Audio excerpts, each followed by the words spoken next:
Hey, what's up, everyone? This is episode 68 of the Standing 8 podcast. Hope everyone is having a blessed Sunday. I'm here with my usual suspects. We got Tommy Rush Jr. from Dallas, Courtney Tanner from abroad. Thank you, sir, for continue to service this great country. Joining us very soon, very special guest, Shawn KILLA Cameron, 10-3, 5 KOs, who campaigned at super welterweight. Born in Jamaica, but he grew up in Brooklyn. We'll be getting into his life story, his army background, how he made that transition from the army life to boxing relatively late in his career, but very exciting stuff. But first off, Tommy, how you been, man? What's good with you, dude?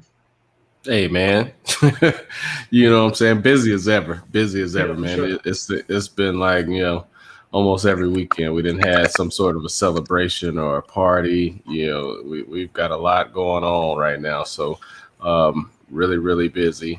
Shout out to Kenzie Plecker for graduating high school. Shout out to my grandson Xander for his birthday. Shout out to my daughter Kennedy. Her birthday's coming up. We're gonna have another birthday party. So it's been a grind, just getting things knocked out, full speed ahead. And enjoying so much boxing, dude. Like that's where we at. It's awesome. It's a celebration of life, basically. So yeah. Yep. Courtney, my man. How are things with you? You're the first one to hook us up with Mr. Shawn Cameron. How are things with you? And also, how did you get to know Shawn? Shawn, if you could share that with us as well. Hey man, feeling blessed to be back on with y'all as usual. Every time I'm on, it's a blessing. A blessing to talk boxing with some like-minded individuals and just some overall kick-ass people like yourselves.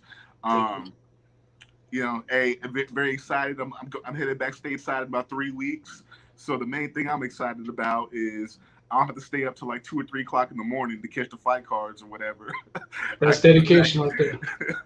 Or worried about having to swap shifts with people so I can catch the cards back from stateside. So still, and also with this lockdown and stuff still out here, I'm glad to keep getting back to some normality because in Georgia, they don't give a fuck about this pandemic and shit. But just blessed, man. How I linked it with Shawn Cameron is me and Shawn Cameron, we've just been kind of like circling each other for the last few years on social media and whatnot. Shawn KILLA Cam, what's up, dog? What up, fellas? Good, man. We see you. I'm just telling some lies on you right now. You know what I'm saying? But as soon as I walked in, I heard me and Cam like, oh shit, what this nigga talk about, man? Here we go. But now, as I was telling him, man, me and Shawn KILLA Cam, we've been circling each other on social media and in boxing circles for years now. Linked up in another group or whatnot. Yeah. And him being prior service member Army, NCO in the Army, me being an NCO in the Air Force or whatever. It's just it's kind of was one of those things, brothers in arms. He's always acting a fool with us in pound for pound. And anywhere he can get it in, you know what I'm saying? Never afraid to speak his mind, always giving us the real deal. So, I had to reach out and, you know what I'm saying, we had to get him on. So, of course. Thank you so much for coming on and acting a fool with us today, man. Most def, fellas. I mean, I love boxing anyway. And, half the time I'm fucking talking about boxing. So, it's really nothing. You know what I'm saying? That's awesome. First off, thank you for joining us this Sunday, Mr. Shawn Cameron. How are things with you day to day, especially as we transition out of this pandemic? How are things been with you? Well, because right now I'm in New York. Actually, I'm actually on the road right now, right in Manhattan. Everything is starting to, I guess we're coming back to like some sense of normalcy, with people getting vaccinated and so on and so forth. So, things are starting to open back up. There's more traffic on the road and more people out. I don't know if I can show you, it's regular. It seems like it's a lot of traffic, a lot of people out. Just, you know what I mean? Yeah. We see that. For sure. Yeah. Before you joined us, we gave some little tidbits about you. We know that you campaigned at super welterweight, 10-3, 5 KOs. you were born in Jamaica, but you Right. grew up in Brooklyn. We first off, we want to take it back to Damn, your son, how'd you humble. know all that? How'd you We know got all that? Hey, we did the research, dog. We you good. know what I'm You saying? got the Hey, you know we was scoop. gonna pull your file, man. we, I pulled the whole shit. we Good came job. prepared, man. We came prepared. First off, we want to take it back to your humble beginnings. Tell us about that transition from being a civilian to deciding to join the army. All right, so joining the army, uh, bro. I'm gonna keep it 100 with you. Like when at the time, I was just getting into like a whole bunch of nonsense. You know what I'm saying? I was around my pops, and I live in Brooklyn, and I don't know if you. I mean, I don't know if you guys are like familiar or the things that you've heard about Brooklyn, but it's a lot of nonsense to get into in terms of like, you know, everybody's a gang member or everybody wants to sell drugs or some nonsense. You know what I mean? So, I kept getting into shit, and my pops marched me down to the recruiting office, and he just said, "Yo, you gonna join or whatever." I joined the military. I wasn't even 18 at the time. Like they just signed me up and they said, "All right, take the ASVAB," and I just went along with it. You know what I mean? And it worked out. It worked out to an extent. So I'm not even, I'm happy. Like I wouldn't tell somebody to do it, like my friends and all that. But I'm happy that I did because I experienced a lot. I mean, you guys are veterans, and so I'm pretty sure you guys, can relate. You know. Go to war, go to jail. There you go. There you go, You know what I'm son. saying? Hey, no, I know exactly what you mean, man, and I can relate to what what you're saying, where you like, it wasn't necessarily something that you just like grew up wanting to do, or just wholeheartedly decided to just jump into. But Right. after you reflect on the journey that you go through after that, and even sometimes during it, you gain more respect and understanding for what you've done, and Exactly. especially after you get older, in the years, Like now. as the years pass, you're like, I guess that was some good shit. Yeah. Yeah. So yeah, for real. Right. Where were you stationed at? I know you. I think I saw something where somebody either said that you were in the military or something like that. Yeah. I was at Fort Hood, and then I was deployed to There you Sadr go. City. So Sadr City, Iraq, 13 months. Yeah. I was in Hood. Actually, that was my first duty station. Matter of fact, I was Okay. in Fort Hood, first Cav, and then I went to Fort Gordon. Matter of fact, I was at Gordon for AIT. check this out, Chris. Right? You know what I'm talking about. Chris was then in Mrs. Cameron at that time, son. Let's just put it like that. I'm not even gonna go further, but that's how that connection, whatever. Yeah, That's how that happened. yeah. Let's get back to it, son. Hey yo, small world, son. Yep. Absolutely. You ain't Shout out to Cav, the you ain't current shit. Mrs. Cameron. Shout out to the current. Yeah. Also, I know during your time that you participate in what they call these smoker fights. To those that are familiar with the smoker fight, can you give them what it is, the idea behind it, and how was that experience like for you? So okay, so how that worked out for me is because all right. So prior to even the whole army thing or whatever, Brooklyn is kind of rough. So if you don't have hands, you're gonna be in some problems. So the fighting was like really nothing to me. And then of course if we're young, you go to the club, and the next thing you know you're in a fight, this, that, and the third. So it was a lot of fights. And while I was stationed in Korea, I was at Camp Hovey, right? And then they had like something called like the Warrior Olympics, because I think that's is it second ID, like whatever. They had Warrior Olympics, and boxing was a part of that. I figured, you know what? I'm already knocking motherfuckers out, so I might as well. I sign up, and boom, I knocked whoever I fought that time. I knocked out. So, hey, it was crazy. I'm like, all right, okay, boom. And the second smoker, I knocked him out. Smokers are pretty much like amateur fights. Oh well, I mean, you're matched accordingly in terms of like weight and so on. You know what I mean? And I get skill, but like it's a whole bunch of unskilled people there, that people that just want to fight. So you know, I say I don't have nothing to lose. I fight anyway. So I signed up, and I just kept winning by knockout. Like everybody that I fought, I ended up stopping. I'm like, huh, maybe I could do this boxing thing.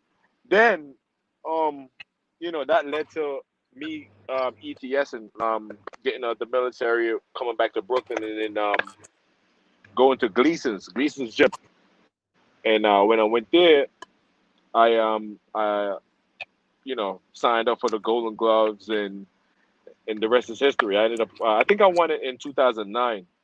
So I was like, all right, it's like every time you win, like, okay, wonder if I could do this. I kept pushing. I kept pushing to say, all right, let me try to do this. All right, okay, all right. Let me try to go to the Nationals next. Oh, okay, all right, I did. Okay, let me try to do something else. National Golden Gloves or something like that. You know what I'm saying? Yeah, I kept winning. You know what I mean? I think my by the time I was done, my amateur record was like 26 and 5 or 4, something to that effect. So that wasn't bad, and a lot of those were like knockouts. So I said, all right, why not? What's next? And then we just turned pro. I want to give Courtney the opportunity to ask some questions of his own. So, Courtney, Yeah, man. So, what I'm saying, just going back, what I'm saying, through a little, what I'm saying, your brief professional record and history and whatnot. And, a big thing we've discussed on the show is, the corruption in boxing at certain levels. And, I know you and I have been on certain threads in Facebook, and people come at you like, "Oh man, what do you know? You don't know shit." And then, I gotta put people in my game. Like, yo, this man, if it hadn't been for some questionable decisions, he was, what I'm saying, Let me he tell was you. basically 2 or 3 fights away from a title shot.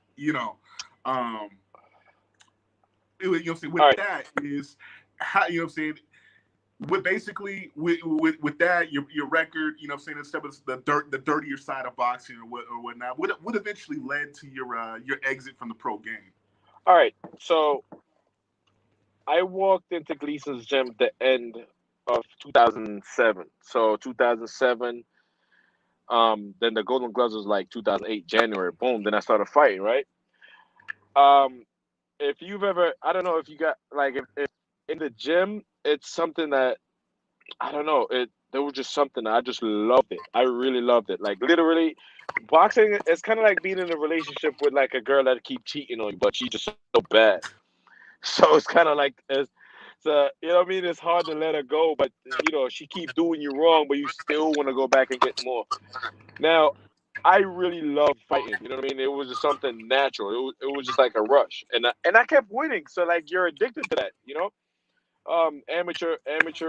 Like I told you, I had a brief amateur career, but like I was winning a lot, and I was like, all right, okay, cool. That was the best time. Once you turn pro, then then all the other things come in, right? The fighting really is the easy part, right? In terms of like, getting fights and getting in the ring and fighting, that's the easy part. You know what I mean? But everything outside, because you have managers. You have managers. Their job basically is to navigate you through the ranks and, of course, get you good fights and for a percentage, right? So the standard contract. If you get a standard contract, it'll be like your manager will get 10% of your purse, right? And your corner will get 10%, and so on and so forth. Now, with me, when I started, I didn't have any managers. I didn't have any managers. I was just hitting people up. Yo, put me in your card, whatever. But the thing is, I wasn't signed to anybody, so uh, I couldn't get on these cards, like because it was like, look, if you were at my amateur fights, regardless of how crazy and wild, most of the people that I was beating, they had way more fights than me. You know what I mean? But I was winning by knockout, a lot of them. So now it's kind of like, okay, it's pro, smaller gloves, no headgear. Do we want to like risk it? So I couldn't get any fights. A couple guys would end up going down south, right? To get on the cards. You would probably give the promoter because there are like a whole bunch of promoters, North Carolina, South Carolina, Florida, whatever, right? They'll have like these little shows, but all you had to do, like in the bigger cities, they require more in terms of medical, blood work and stuff like that. Like in New York, right? You got to do a whole bunch of shit, CAT scan. But in those little smaller towns, all you probably end up having to do is, I think, blood work and vision, and you're good to go. They'll approve your license, right? So I ended up going down there, but I'm like, man, I'm not gonna keep fucking just going down there because the money was trash too on them little cards. But you're fighting in North Carolina, Greensboro, a whole bunch of country people. Like $500 to them is like a whole lot, but like $500, come on, son. Like I'm coming all the way down here for $500, so it didn't make sense. And then what ended up happening is now I needed people to navigate me. You know, I needed a manager. So I got with there was a guy, Paul Wolak. He was like a contender at the time. You know, he trained at Gleason's. I asked him, yo, hook me up, whatever. So his manager was trash. Like that whole year, he couldn't get me fights. And then it was a disaster. It was like more politics than if you fight this guy, you're gonna have to fight. They'll hit you like now, and they'll be like, yo, we got to fight for you on Friday. You know what I mean? I only have a week to really get ready. You know what I'm saying? So it was like really horrible. And then he wanted like 25% of my purse. You know what I'm saying? So it was hard. Like majority of the business is like that. Like people don't understand. Like if you've never really been involved, then you really won't understand all the stuff like these fighters go through. Cause like a lot of these guys, then you have to sell tickets. Like in the city, if you're not signed or whatever, like the lower level people, we have to sell tickets to get people to come out to these fucking. Cause I'm not an Olympian, you know what I'm saying? So and a lot of people were doing that. Heather Hardy, like a whole bunch of us, like. Because I was in Gleason's, it was a lot of world champions in Gleason's. You know what I mean? Only the top guys who were with like Heyman, they're not doing that. But everybody else, you gotta get people to show up at the Barclays. You gotta sell tickets to, you know what I mean, to show the promoters that hey, we should sign this guy because he's worth having. You know what I mean? It's all about money at the end of the day. So that was like a thing, and that was like it was real corrupt. Then I ended up signing with some guys from New Jersey. Horrible mistake, because then they couldn't get me no fight. Like I walked up to Lou DeBella. I say, yo, bro, look, listen, man, I'm a Golden Glove champion. Like, what's that? What's up? Put me on one of these cards. Lou DeBella ended up signing me. I think this was like 2015 or something. So, you know, because I'm always at the fights anyway. If I'm not fighting, like my friends are fighting, and a lot of them were like with Lou. So Lou took the risk and took me on, and I finally got moving from there. You know what I mean? But then I lost. I was sick, and I lost, and then that's when shit went downhill. I fought this kid, Chris Galliano. I fought him in the amateurs. Actually, twice. We were 1-on-1, but he can't punch. I just knew I was gonna beat him, but I got sick. I think it was December or November. I got really sick, man. And with that one loss, everything just went downhill. The only good thing is that I love boxing, so it really didn't matter. Like, yo, just put me in the ring. I just want to fight.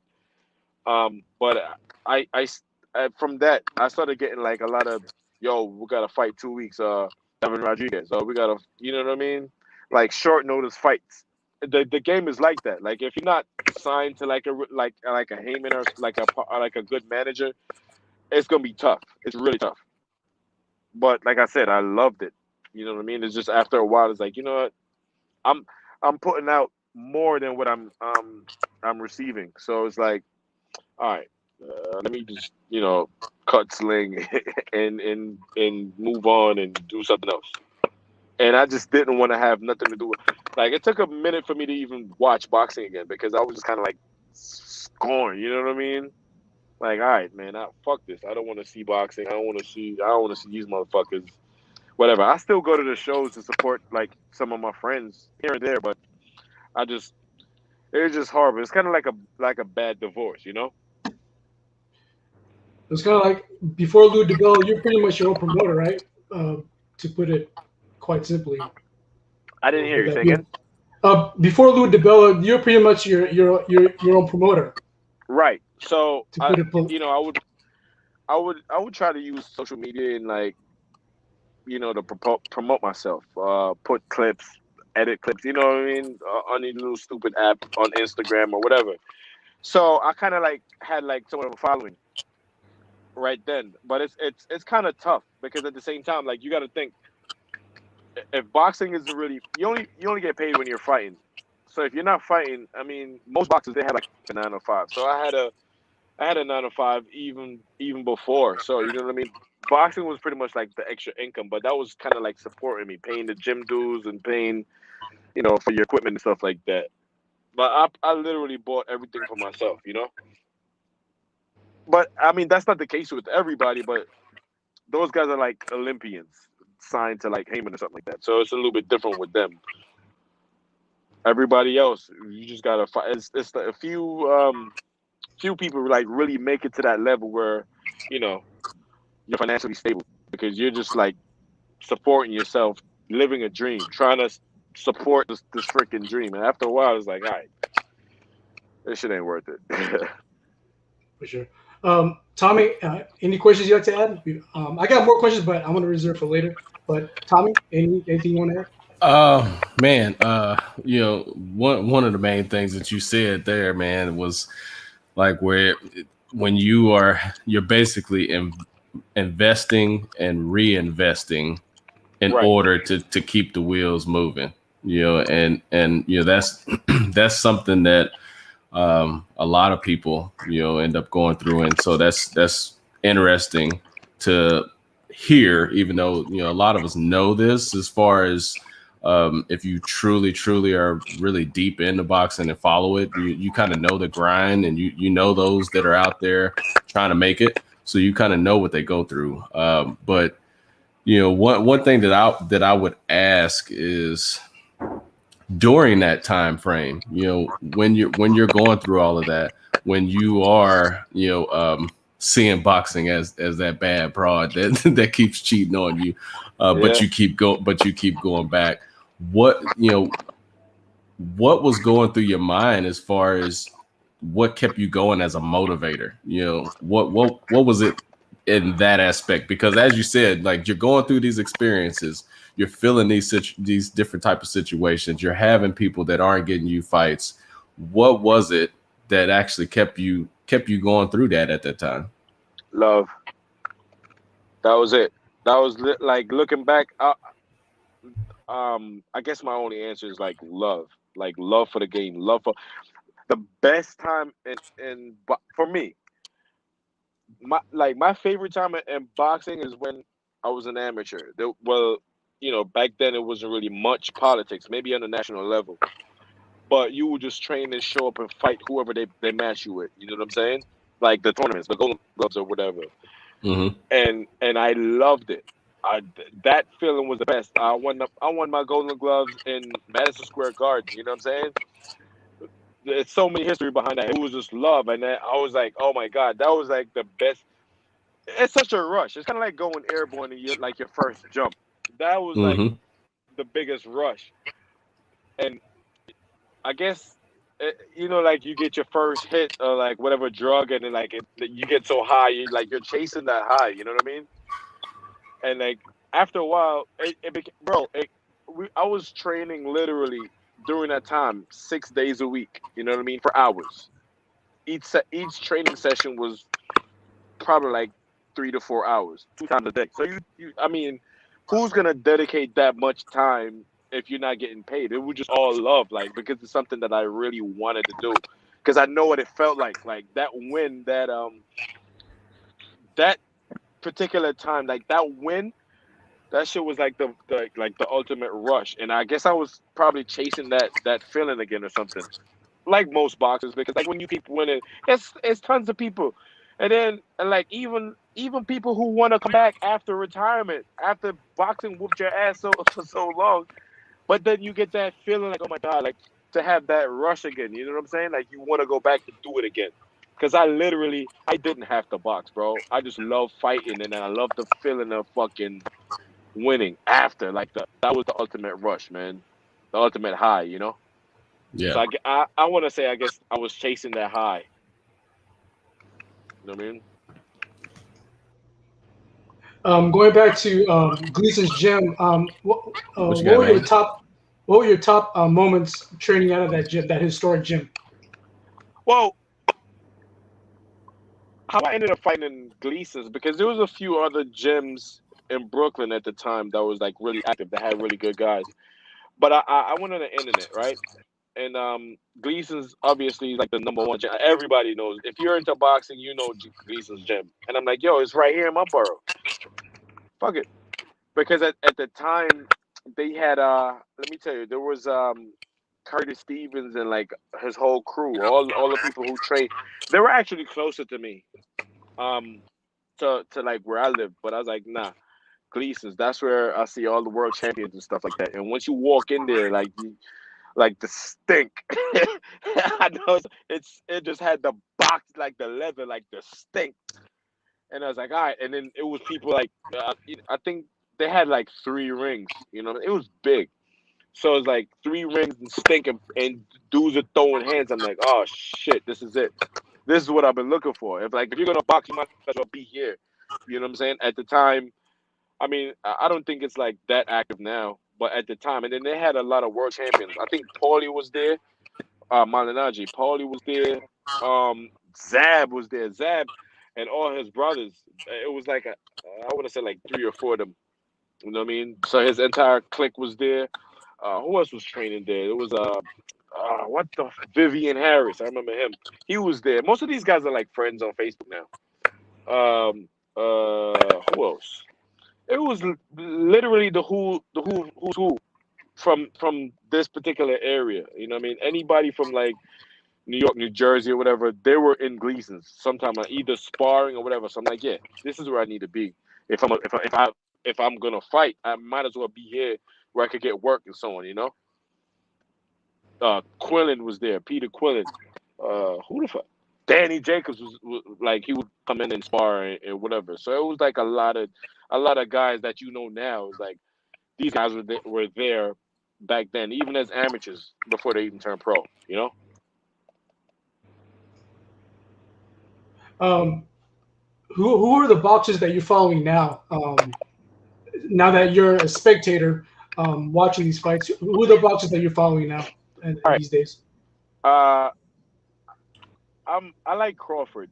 I mean, it's he's in a shitty position, but I really like him. I sparred him. That's how I ended up meeting him. For one of his fights. I like Crawford, and of course I like Spence. Let me see. Crawford, Spence. I like Marcus Brown. I mean, these are guys that I actually, well, not Crawford in them, but like Marcus Brown, guys from New York. Badu Jack, a really good friend of mine. Him. He'll be on tonight.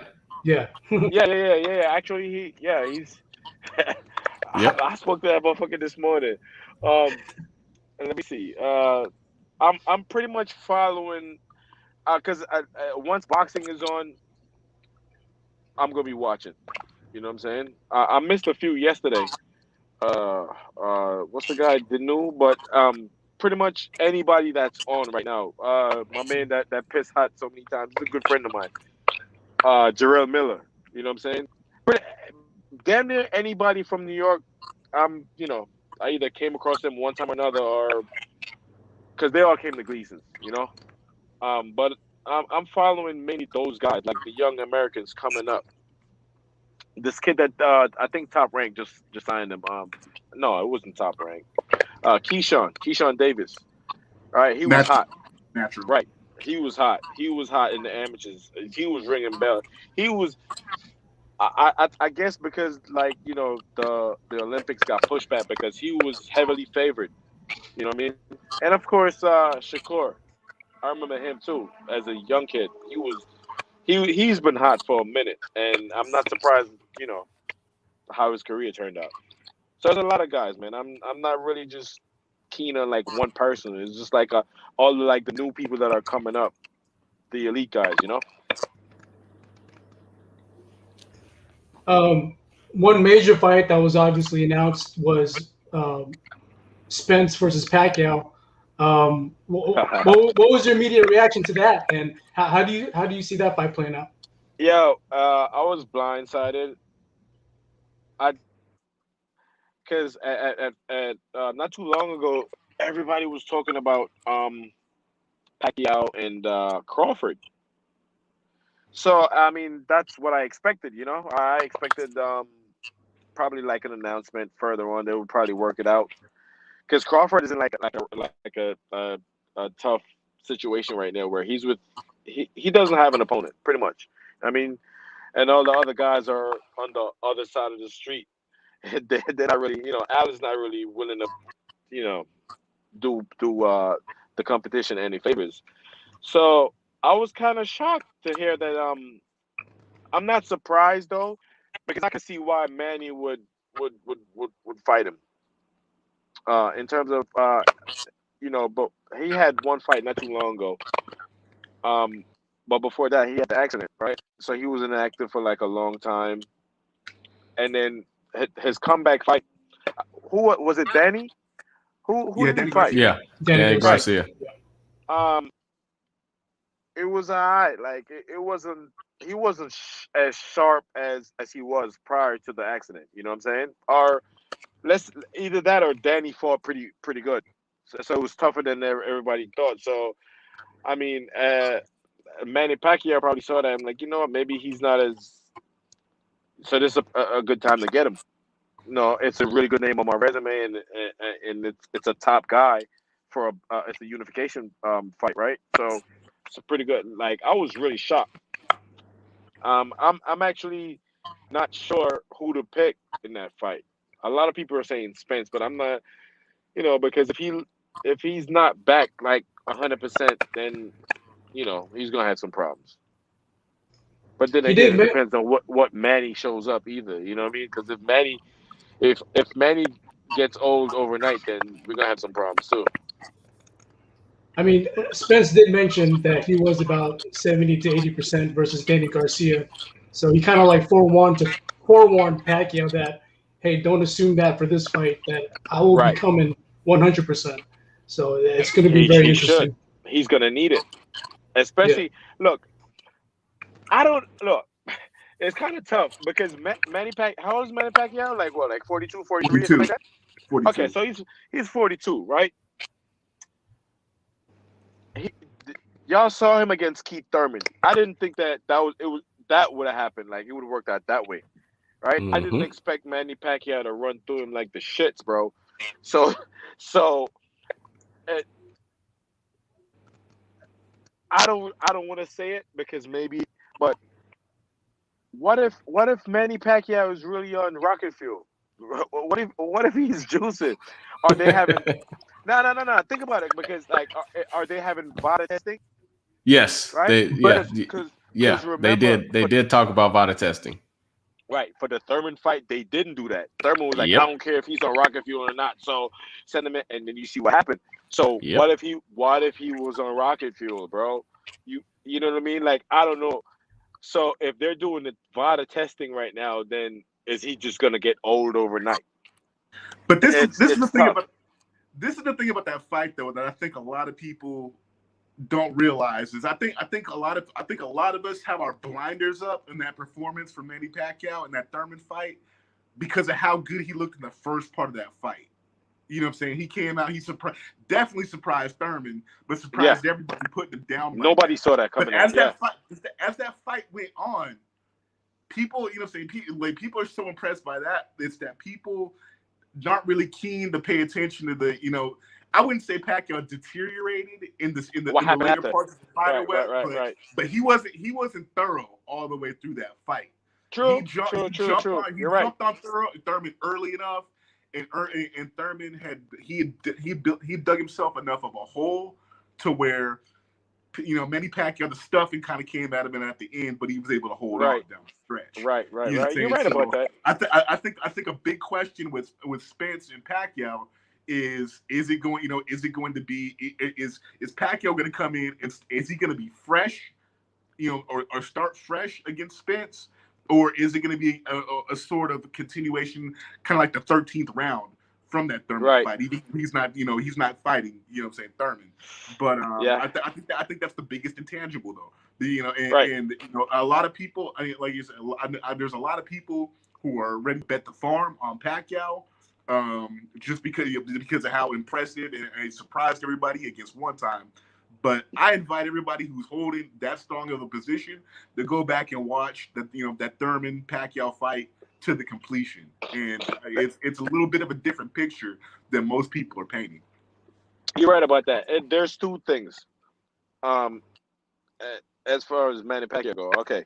So, all right, with him being older and in that fight, like you said, he faded in the end, and now he's been off. Right? He's been off. That fight was what, 2019? Yeah. Yep. Okay. So he's been off for more than a year, right? Now, one good thing about that, especially for like older fighters, is that and that he's considered an older fighter. One good thing is that you're not beating your body up too much, like in sparring, because a lot, that I heard. I've never really been to wild card, but from what I hear from a lot of people who go out there and train, is that the motherfucker be having wars, right? So the good thing about that is that he hasn't fought since then. So it kind of gives your body a little bit of time to recover and be good, right? But at the same time, you got to think about the fact that he's just been inactive. Like if the fighter's worst enemy is inactivity. Because then you're just not a shot. Your timing is off. Everything is off. If you haven't fought for more than like 6 months or something like that, your timing is off. It's just something that you have to constantly do to be sharp. Your reflexes, everything. You just something that you just have to do over and over and over to be sharp, man. So that's my only thing with Pacquiao. But at the same time, like I said, he's got enough rest. So I don't know. It's weird. Yeah, by the time that fight comes, it's gonna be 2 year. It'll be it'll be like 2 years and a month or so, something like that, since he's been in a fight. I think that everything you guys are saying is absolutely accurate. As I've got Pacquiao right here. But I think that one intangible for Pacquiao that is going to be on Pacquiao's side, which is always on his side, is the strategy and the way that he fights. Those weird ass angles that he punches from, that volume that he punches. Just like what happened with Thurman. If he gets out there early, he'll win some rounds. Like Pacquiao, he's way too smart. His ring IQ is too good for him to just get completely washed by Spence. But I think that with Spence coming in extremely ready for this, it's gonna be one hell of a damn fight, man. Like his body work, and even like how you mentioned in the Danny Garcia fight. One thing that we did see from Spence was he utilized his jab pretty damn well. Now albeit it could have been that he was trying to kind of ward off contact, because he still had a little bit of the spider webs from not being in the ring, but he had a pretty damn sharp jab, and if he can if he can do that and keep Pacquiao at bay a little bit in those early rounds, I think that those late rounds are going to be nasty for Spence. Here's what a lot of people aren't even thinking about this when it comes to that fight, right? They're both southpaws, right? Motherfucker is not really used to like a southpaw. It's not very often that we run into another southpaw. You know what I'm saying?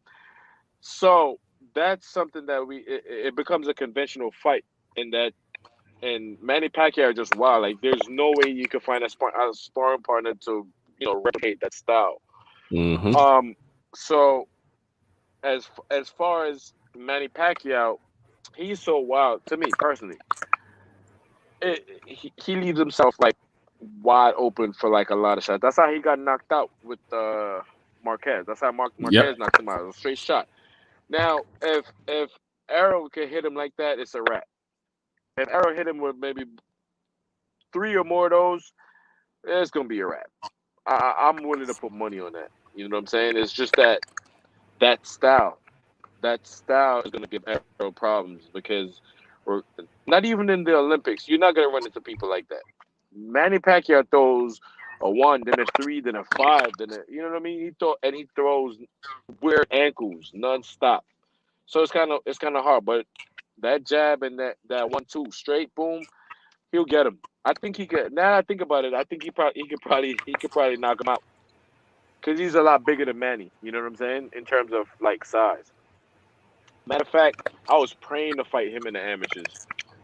Uh, Spence. That's right. So in the nationals, what happens is it's like a whole week, and like you weigh in the morning, like everybody go downstairs, you weigh in, and then you fight in the afternoon and in the evening. So I was fighting at 152 at the time, and that's Errol Spence's weight. So I remember because you hear about other people like, oh man, this kid Spence, they got this kid, whatever. And I saw him like I literally because I was down there to weigh in, and I remember I'm like, this the motherfucker y'all talking. I'm gonna kill him if I get him in the red because he's small. I'm obviously a little bit bigger than him. I'm like, oh my god, if I hit this, he's going to die if I hit him. Yeah, he ended up fucking winning the tournament. I think I lost.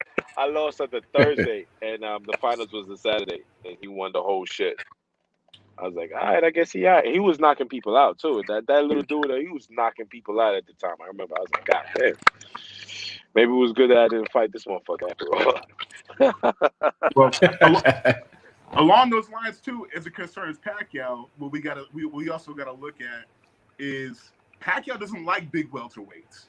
You know what I'm saying? Nah. Pacquiao is a guy for all extensive purposes probably should be competing at 140 and could probably still make 135.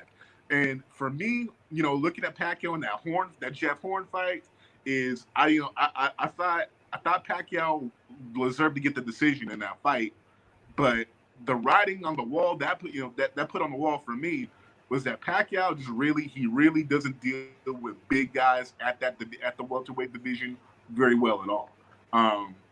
And as we know, Spence is that dude's absolutely huge for the weight. For the weight, yeah.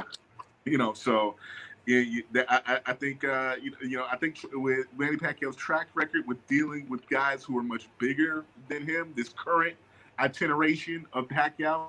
I mean, there was like a 2009, 2010 Pacquiao who didn't give a fuck. It was just he was cutting through dudes like sliced bread. Whether it was Cotto, whether it was Margarito. But I mean, this current iteration of Pacquiao is a fighter that really isn't dealing with the bigger guys in the division all that well. I mean, and from his last fight, that put the writing on the wall that Thurman is he was smaller than a lot of us. I think a lot of us had this false notion that Thurman was a really big welterweight size wise. Yeah. But the way Pacquiao dealt with them was completely on the par. So I mean, it's for me the way I see this going is, I think Spence is going to be too big from the deal with. And if you look at Horn was big. Horn was basically a middleweight squeezing himself down to welterweight, but Horn wasn't really that skilled. As we saw, we saw him on the turnaround when he fought Crawford, where so there was no skill on display. It was just heart and a little bit of chin. But Spence, with the combination of the skills, being a southpaw and being as big as he is, I think that's going to be a steep hill to climb for Pacquiao. Yeah. In terms like matchmaking, right, for Pacquiao, that has been key. Well, that's key in boxing. Period. If you want, you gotta have people who's gonna make your fighter looks good. Pacquiao, I think Cameron Duncan was matching him with people that are like even bigger people who are gonna come forward, but you can't match him punch for punch. Manny Pacquiao throws 5-6 punch combinations, right, from weird angles. And most of these bigger guys, they would come forward, shell up, and try to like throw like a really hard one or like like a really hard 1 or 2 or 3, whatever, like a Margarito or Josh Clark, for example. They'll come, and then they try to get you with one. The style that will probably give Manny Pacquiao issues, at which, I mean, if Errol Spence, he doesn't throw a lot of punches. He throws really hard punches, which I hope, he's gonna have to pace himself. Is you got to punch with Manny Pacquiao and punch straight. While Manny Pacquiao throwing all 10 million shots or whatever, you punch straight because he leaves himself open. But like I said, that's probably his best bet in terms of like matching him style for style. Who knows? Moving on to another fighter. Last weekend we saw Devin Haney fight Linares. What's your overall opinion of Devin Haney?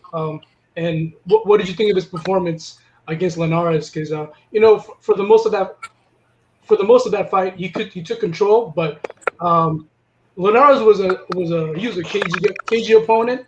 He gave him a good test. But what was your overall opinion about Devin Haney up to this point? All right, that fight was a good fight. It was an okay fight. It wasn't great.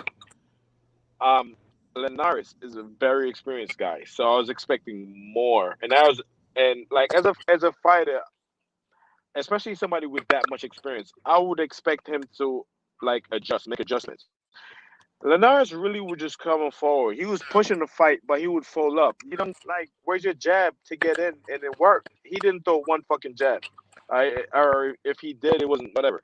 It maybe like 1 or 2 or something like that. While dude was Haney just jabbed. Haney boxed beautifully, bro. I mean, I think that's probably the best I've ever seen him. In terms of, but it seems that he hasn't found his man strength. Like he hasn't grown and like he doesn't have much power, at least not yet. But he was catching them clean, and he was given the fact that Linares wasn't really making much adjustments. Like it was an easy fight for him. I think he got hurt in like the 10th round. Mm-hmm. Right, the 10th or like the end of the 10th, right? So yeah, and then he tied up. That's what most fighters, they're retarded. They don't want to tie up. That's a part of the game. You tie up, buy yourself some time, whatever. Back out till you get your head clear. You know what I'm saying? And then you fight again. A lot of these guys are trying to go out on their shield and all. And it's stupid. You tie up. That's a part of the game, bro. Tie up and get buy some time. Buy some time to clear your head so that you could, continue fighting. Like I said, I thought he did. I don't want to say I thought he did great or it was good. It was good. It was okay for me anyway. You know what I mean? And maybe it's because I want to see knockouts and I want to see people get hurt. And it's professional fighting. That's it. It's very entertainment. Nobody really wants to sit there and watch you box all night. However, it was a masterclass. So I got to give him kudos on that. But as far as I didn't see much power, so it was that was kind of I wasn't really too excited, But I thought it was still good, but just not exciting. That was it. Good take. There were some previous comments from our viewers. Courtney wanted me to bring that back up. Shout out to Stephen Fogmeg. Going back to Spence, he says Spence might put Manny to sleep in the same fashion Marquez did. Just won't take him 41 rounds to do it. So there's the question. There's the looming fact that Spence has that power that Manny will have to deal with. Courtney, let me get your thoughts on it. Your thoughts on that comment made by Stephen? But by the way, shout out to Stephen Fogmeg. But yeah, Courtney, your thoughts on that? Oh, definitely shout out to Stephen Fogmeg. Always rocking with us on the broadcast.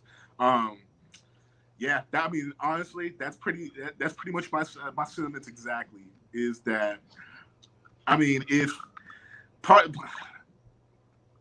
I'm kind of conflicted. It's hard for me to see Pacquiao putting himself in that same position where he's going to be susceptible for that one punch, because in that Marquez fight is he went as reckless as he did against Marquez because he had Marquez dead to rights. That was one of those situations that if Marquez hadn't landed that punch, he was about to knock Marquez out. And Marquez himself has said he didn't think he was going to hold up another round. Sustain the damage from the combinations that Pacquiao was putting on him.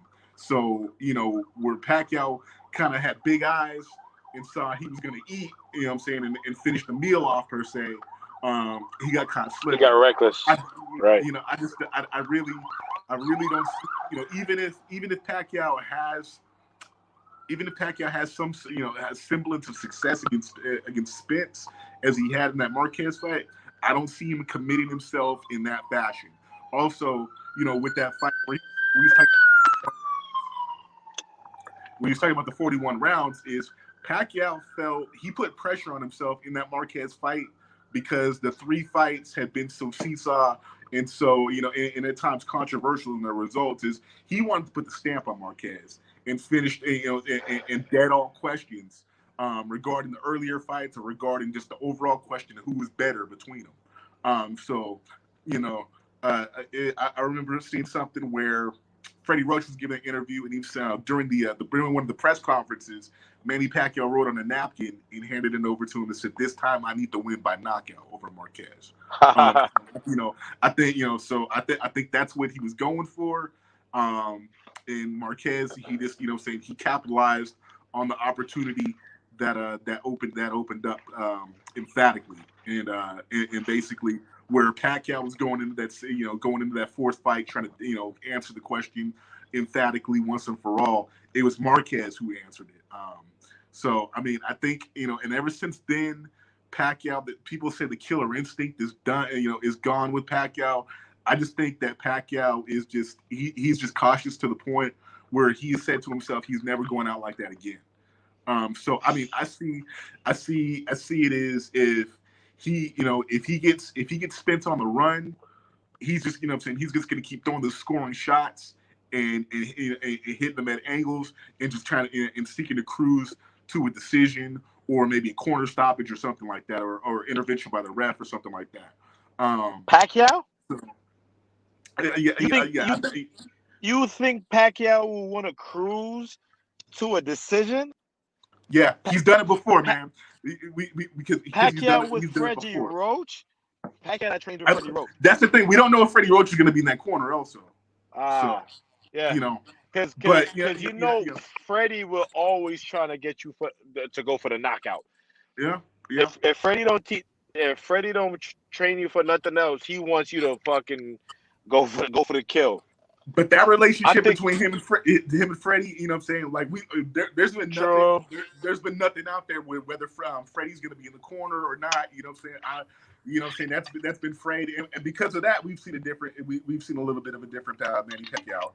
So true. I mean, True. All I'm saying is, I think I just really don't see Manny Pacquiao opening himself up like that, even if he's in control of the fight against Errol Spence. So I don't, as far as that Marquez-esque knockout, Spence can score. I don't think it presents itself because I don't think Manny Pacquiao puts himself in that position. But I mean, with Errol Spence I can totally see Errol Spence just dominating and dogging him out, kind of like he did Mikey Garcia. Yeah. I think, let me tell you, if Spence.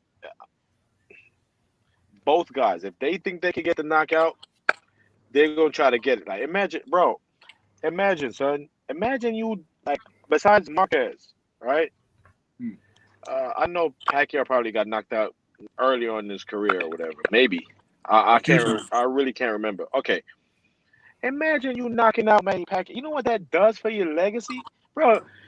I'm willing to bet some serious cheese that this motherfucker is gonna go for the kill. If he could hurt him, like Spence is gonna go for it. Spence is gonna try to, and Manny Pacquiao. I mean, it depends on if he if he doesn't think that Spence can knock him out, he's gonna go for the knockout. we You know, just I would like agree. we're I would gonna we're agree with gonna you. I would agree with you on that notion. But the Mikey Garcia fight, I saw a level of strategicness in Spence to where, you know what I'm saying, I could see him totally dominating the guy, but still aware of what could potentially come back, or you know what I'm saying, still being yeah. hit.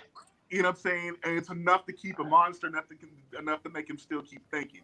You know what I'm saying? Bro, So this is Manny I'm not Pacquiao. saying Spence doesn't have a killer instinct. I'm not saying Spence isn't a finisher, but I'm saying that Spence, I think we've seen him at a level of where he knows if he's got it in the bag, he'll just take it in the bag and run off with it. Um, I get that's kind of like tough. I just we have not seen an emphatic knockout punching Errol Spence it's been a while. You know what I'm saying? It's been a while. You're right, because but then again, it's been a while, and when and a lot of times with the fighters, when it's been a while, it's not necessarily anything that's skill wise that's changed. It's not necessarily anything that's mental. I think I think fighters go through phases and they evolve. You know what I'm saying, in their strategy. yeah. And they come to a point where they're in fights and they're thinking about fights that are going to happen afterwards. You know what I'm saying? Mm-hmm. So Yeah. Yeah, I could see that. I mean, see, the worst thing, like, if you get somebody hurt, the worst thing you could do is get reckless. That comes with experience. Because like, let's say you hurt. How many times have we seen somebody, like a fighter gets hurt, and then the person that hurt them trying to go for the kill, and then they get knocked out? You know what I'm saying? Mm-hmm. So that was like, you Marquez. gotta, You know what I'm saying? Yeah. right. So you got like, most times, and this is just a thing that comes with experience. Like, after so many sparring sessions or so many fights, you systematically try to break somebody down and try to don't rush it, because then you get careless and get reckless, and then next thing you know, it might cost you the entire fight. You know what I mean? Yeah, I kind of learned that late. Like I mean, granted, I only had like 13 fights, but I kind of learned that a little bit later on, because I would always try to go for the kill. I'm throwing haymakers. I got dropped. Matter of fact, I got dropped in one of my fights doing that shit, swinging it, and dude is trash. He motherfucker clipped me. I'm like, oh shit, I'm on the ground. You know what I'm saying? But it comes, like I said, it comes with time and experience. I think on that level, shit, man. You're probably right. I think Spence will probably just try to cruise, especially if it gets late. You don't want to get reckless and get caught. So I mean, I guess you're right.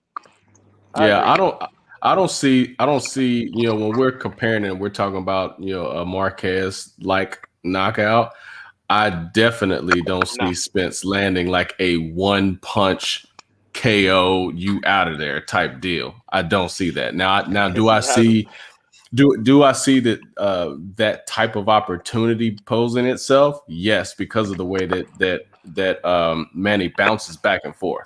And as we talked about how big Spence is, so the power that's going to come with his punches, I think is going to be there.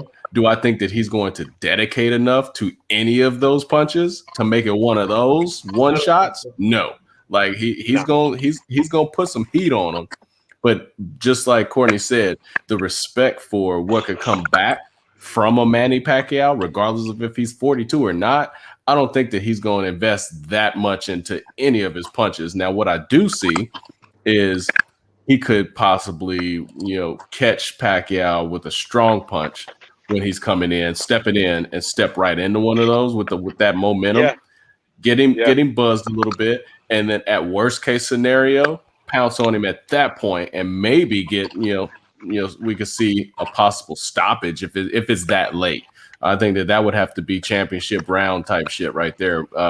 Where he would go for that. Now, and I do think that he would still have the stamina, the power, and the ring smarts to potentially get a TKO. But I absolutely do not see him land Pacquiao out. Another thing to look at. Another thing to look at with Pacquiao is the cuts. If you look at his past few fights, he's been more and more susceptible to the cuts in bad places. And I think, actually, that's how I see Pacquiao going out if this fight ends early in Spence's favor. I think Spence will hit him with something, open an eye up, open up a cut, back cut on the face somewhere, and then keep going for it. That's a level of Spence's game that we have seen, and we have seen him execute to perfection. Is whether it's a cut or breaking your facial, like he did against Brooke, and then just keep on targeting. So I think Spence is one of those cats who smells blood, and might not be thinking the knockout, but he's gonna keep targeting you where you're weak at, or where I can see that. I can definitely see that. Stupid ass mask. As far as like you said, believe it or not, Spence does. It's just that we haven't seen it at a higher level. But we're not sure which Spence we're gonna see. Now, but he could crack, man. Trust me, he could crack. He got enough to knock Manny Pacquiao out with one shot. Believe it or not. I mean, what's common between both fighters is that for either fighter, it's been a while. It's been a while for both for a knockout win. So it's been a while for both fighters. So they're going to be very wary of each other, as you guys have been alluding to. So very cautious fight. They're going to be very cautious. I can tell you that. I'm not really. I guess I get more excited when it gets closer, There's so many other stuff going on.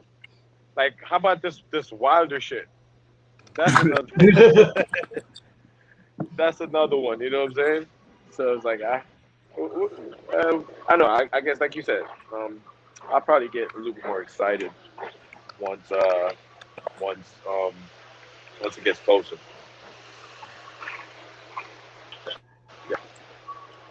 Great stuff. Before we end it tonight, last weekend was Memorial Day weekend.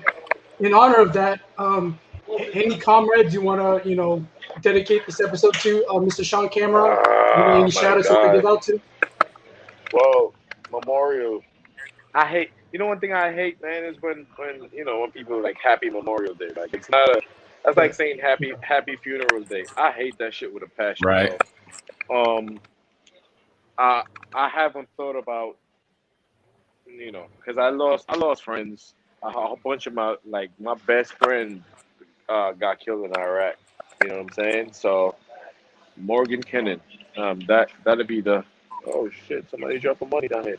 That'll be the 2 hours. That'll be the only person I could think of whenever I hate Memorial Day, man. I hate it. I just hate. I hate it. I hate just reflecting and thinking about. Now that I'm out and it's been so long, it's oh man, but it could have been me. You know what I'm saying? Yeah. So at least I'm here. But yeah, my best friend got killed over there. That was it, bro. Morgan Kennedy. Screw it. Well, Shawn, that's it. We're sorry for your loss, and we most definitely thank you for your service and what you've done for the country. Thank you. And your what you continue to do to affect in your community and with your positivity on a daily basis, man. We definitely salute you. We fuck with you, and we will continue to rock with you. And we hope we can get you back real soon on the show, man. Yo, most def, man. It was a pleasure, dog. Pleasure. And you already know, man. Reach out, because, like I said, I love boxing. So, I mean, besides doing it for so long, that's pretty much all I'll watch and talk about anyway. So, I mean, this is natural. You know what I'm saying? And I appreciate you guys for having me. For real. I mean, Court, appreciate you. Teed up, everybody. Thank you guys for having me, man. Thank you, Mr. Shawn KILLA Cameron. And we got Tommy. posting up with the Mayweather shirt. Tommy, you really bought that, man? Hey, I done had this for years. I got some backstory on that, but you know what I'm saying? That's why I had to break it out for the, you know what I'm saying? Oh man, I Money wish I could have grab. went to that nonsense today. Yeah, I still would have went to that money grab. I might, you know what? I might go to Wild the Fury. Yeah, I'll probably do that. Let's see what happens. Anyway, yeah, pleasure. Of course, pleasure being here with you guys. Blah blah blah. You know what I mean, hit me anytime. You Likewise, already know. likewise. Tommy Corny, I'll start with you. Tommy, any last words you want to give out before we end it? No, man. Hey, we got some real fights on tonight. Like not just the exhibition, you know what I'm saying? But like we said, Badu Jack, Jared Hurd, they will be on there. So, there will be some real fights tonight, but everybody enjoy themselves and have some fun. I'm really interested in seeing how Hurd looks. Yeah. Fight, Yeah. Because let me tell you You'll be something. honest. That kid that he's fighting, Luis Arias, right? Yep. He not no slouch. He hasn't fought in a minute. He's not great, but he's not bad. And I never really thought Jared Hurd was pretty good anyway. Like Jared Hurd's just been winning his fights based on like being the bigger man and being a weight bully. You know what I'm saying?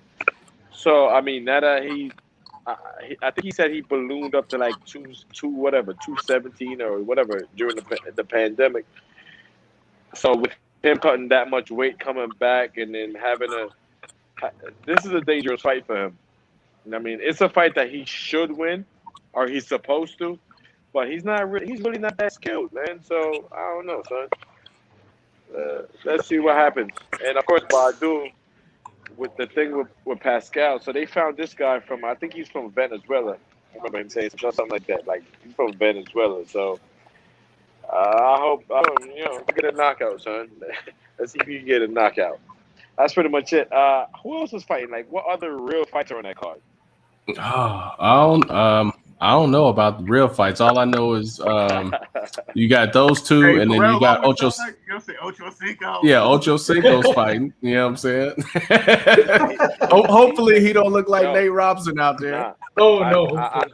Let me tell you, he might get knocked out, son. He might get knocked out. Like he might get knocked out. He already said the Charlos roughed his ass up. Yeah, but it's different. He might get knocked out. Don't heck yeah, and you're fighting. He might get knocked out. He might get knocked out. I mean, let me tell you, a lot of people always do this shit where, oh man, I can do it. But it's all fun and games until you actually step in there. Mm-hmm. You know what I mean? On fight night, under the lights, in the ring, with people watching, you forget all the shit that you learned. He's not, bro. He might get knocked out. And you know what he said. I would be surprised. And you know what he said? He said his style is more like the Drunken Master. You out of your damn mind, bro. Like, what the fuck? Motherfucker might be drunk. you might be drunk, but you ain't. No, and I know, man, you're Augustus, bro. Come on now. Nah. That's about it. What? I don't. Who's this guy he's fighting? I think it's a bare knuckle guy or some. I don't know what. Yeah, that's a bare knuckle fighter. Yeah. Right. That dude has had. I don't know. I don't even know. I'm probably gonna have to look this guy up, but at least this dude had a fight before. You know what I'm saying? So he knows maybe what to expect. Ocho Cinco has never done this. He's a football player. You hang with the Charlos, but you're not the Charlos, dog. Yep. Look, getting hit is a little bit different. He might get knocked out, son. I wonder if there's a line. I might put some money on him getting knocked out. Get the memes ready. Yo, I'm dead serious. If there is a line, I might wire somebody some money to put it up that he might get knocked out. I'm not even kidding. He might get knocked out. But other than that, like, I don't even know who else is on the card, man. Like I said, this is an event. You can't get mad at it. This is not a title fight, a world title, or nothing like this. Is not real boxing. It's just an event.